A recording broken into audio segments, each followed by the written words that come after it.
It's not his first draft with the Chiefs, but it's his first draft as Chiefs head coach. Romeo Crennel joined us on draft day to talk about the 2012 path to prime time. Coach, good to have you with us. Josh, it's good to be here. It's an exciting time. You were trying to improve this team, so we're going to see if we can make it happen. Think back to the last time you were in the driver's seat of the coaching staff, so to speak, in Cleveland as a head coach. How has that experience helped you this time around in Kansas City come draft day? Well, having had the experience is a plus, but I think the experiences are similar because the process is the same. You know, you have your personnel department, they do a lot of work. You have your coaches who have some input, and then you have Scott and myself who we kind of look over the guys and try to determine who gives us the best chance or who can help the Chiefs the most.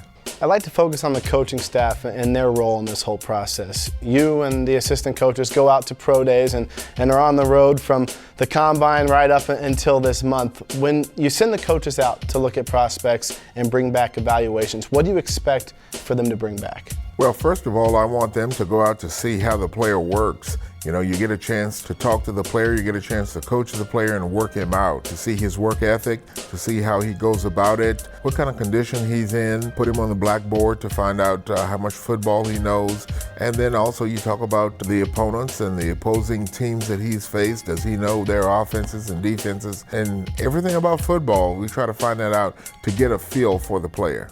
I'm interested. What's your personality like on draft day? Are you the same guy as always, or is you get a little more anxious that day? What's it like for a head coach on such an important day? Well, every day is an important day in football, and it's like game day. And you have to have your composure about you so that you can make the best decisions for the team. As you move forward through this draft and you go through everything, and you see these names come off the board, and there goes a linebacker, there goes a cornerback, and you're also defensive coordinator. Do you find yourself leaning a little bit towards the defense and say, man, I wish that guy was still on the board, or man, I wish this guy stayed and the trade happened? Do you lean towards the defense at all? Do you find yourself doing that? No, not really. I think here again, the process, you've worked the process so well, and you've looked at the board, you've studied guys, and you know who's available, what kind of talent they have. The only time you get really nervous if there's only one guy left that you really want, and then that guy goes off the board. Now, then you get a little nervous at that time. But picking where we're picking, we should be able to get a good player in this position.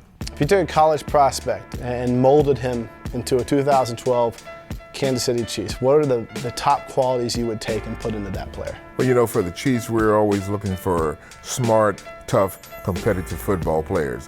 So whatever position they play, if they have those qualities about them, then we're interested in them. Draft day is such an important part of the future. What are some of the team's biggest needs that you feel here on this important day? Well, you know, as we've gone through the offseason and with free agency, we've filled some needs. So I think we've put ourselves in position to be able to take the best player available. And like you say, at this 11th spot, there should be several players that we're going to be interested in. And then which one that we think can help us the most, that's the one that we'll take.